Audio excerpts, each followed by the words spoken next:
잊지 말고 명심합시다 라는 제목으로 말씀을 나누도록 하겠습니다. 오늘 우리가 묵상하게 될 본문의 말씀은 고린도전서 제4장 1절, 2절 두 줄의 말씀입니다. 함께 읽도록 하겠습니다. 사람이 마땅히 우리를 그리스도의 일꾼이요 하나님의 비밀을 맡은 자로 여길지어다. 그리고 맡은 자들에게 구할 것은 충성이니라. 아멘. 두 가지를 당부합니다. 먼저 일꾼의 정체성입니다. 그리스도의 일꾼은 그리스도께 속한 자입니다. 그리스도의 일을 하는 섬김의 사람입니다. 예수님도 인자가 세상에 온 것은 섬김을 받으려 함이 아니라 섬기기 위함이라고 말씀하셨습니다. 절대로 우리가 쉽게 간과해서는 안 되는 말씀입니다. 존 낙스라고 하는 목사님은 교회의 직분에 대해 이렇게 말을 합니다. 교회의 모든 직분은 봉사의 직이요 섬김의 직책이다. 그리고 자신의 명예나 자신의 유익을 위한 지위가 아니고 이 세상에서 화목한 공동체를 세우고 덕을 세우기 위해 부름받은 봉사와 섬김의 직이다 라고 했습니다. 아주 명쾌한 설명입니다. 존 낙스는 그런 신앙 고백을 갖고 있었기에 주님께로부터 귀하게 쓰임을 받았습니다. 다음으로는 일꾼의 태도입니다. 일꾼이라는 단어는 디아코노스라고 하는 헬라어 단어인데 이 단어의 뜻은 식탁의 봉사자라는 뜻을 갖고 있습니다. 식탁에서 섬기는 사람을 가리키는 말입니다. 며느리가 밥상을 들고 조심스럽게 문턱을 넘는다라고 하는 그런 뜻을 가졌습니다. 밥상을 들었으니 허리를 숙여야 합니다. 경솔할 수가 없습니다. 엉뚱한 곳을 주시할 수도 없습니다. 밥상을 앞에 들고 큰 소리 할 수도 없습니다.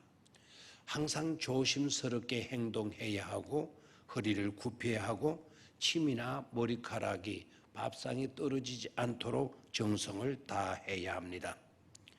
그러니까 교회 직분자는 그러하여야 한다는 것입니다. 항상 신중함과 겸손함으로 섬기는 태도여야 한다는 것이죠. 다음은 일꾼의 본분입니다. 마태복음 24장 45절, 마태복음 24장 45절 말씀을 같이 봅니다.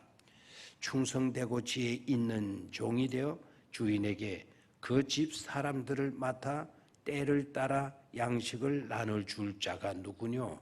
충성되고 지혜 있는 종이 되어 주인에게 그 집 사람들을 맡아 때를 따라 양식을 나눠줄 자가 누구뇨라고 했습니다. 누구뇨라고 반문합니다. 그러니 누구뇨? 이미 해답이 제시되었다는 말씀입니다. 그러니 누구이냐? 누구이겠느냐라는 뜻이죠. 일꾼은 먼저 충성되고 지혜로워야 한다고 말씀하고 있습니다. 그리고 하나님께로부터 초대받은 사람들, 초대받은 양떼들에게 때를 따라 적절하게 기쁨으로 하늘의 신령한 빵을 공급하는 일을 감당하는 그런 일꾼이 되어야 한다는 것입니다. 그러니까 일꾼은 일꾼으로서의 바른 정체성을 망각해서는 안 됩니다. 그리고 일꾼으로서의 바른 태도나 본분을 잊어버린 채 교만하거나 나태하거나 게으름을 피워서도 안 되고 그럴 수도 없다는 것입니다. 엉뚱한 것에 더 관심을 쏟거나 정신이 팔려서도 안 됩니다.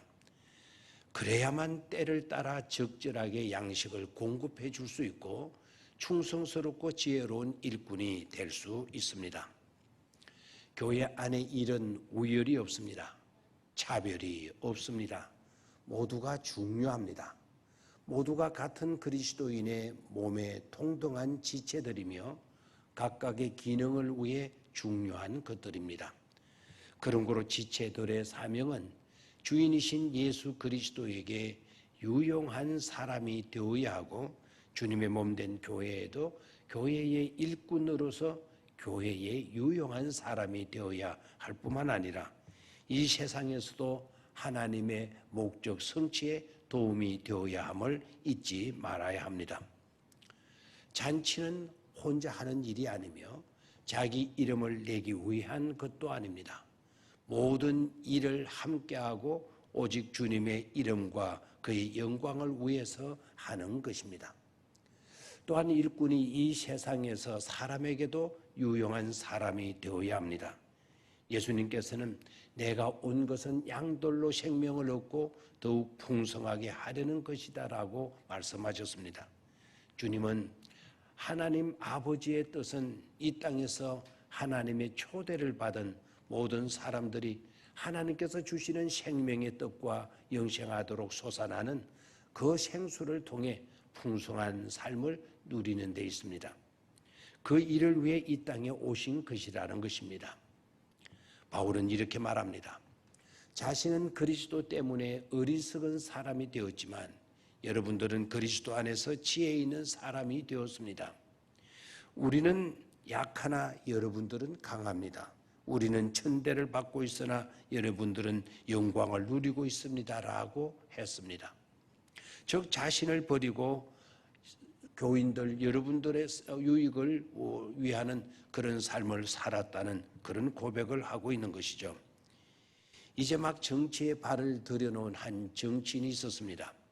그가 자신의 생애에 첫 연설을 위해 연설대 위로 올라왔을 때 놀랍게도 청중은 단 한 사람뿐이었습니다.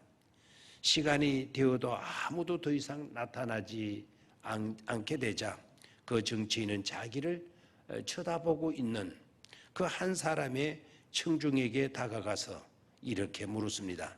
선생, 나는 이제 막 정치를 시작하려는 젊은 정치인이라오.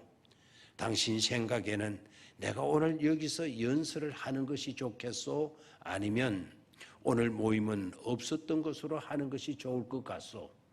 그러자 한 사람의 청중은 잠시 생각을 하더니 이렇게 말을 했습니다. 글쎄 올시다. 나는 그저 소치는 사람에 불과하답니다. 내가 아는 것이라고는 소뿐이죠. 그런데 만약 내가 목장에 소 먹이를 가져갔을 때 단 한 마리의 소가 나타난다고 하면 그래도 저는 그 한 마리에게 먹이를 주곤 한답니다. 젊은 정치인이 농부의 충고를 받아들여 연설을 시작했습니다. 그는 1시간 반이나 연설을 했습니다. 하지만 소치는 사람은 한마디도 없이 듣고만 있었습니다. 연설이 끝났을 때 정치인이 말했습니다.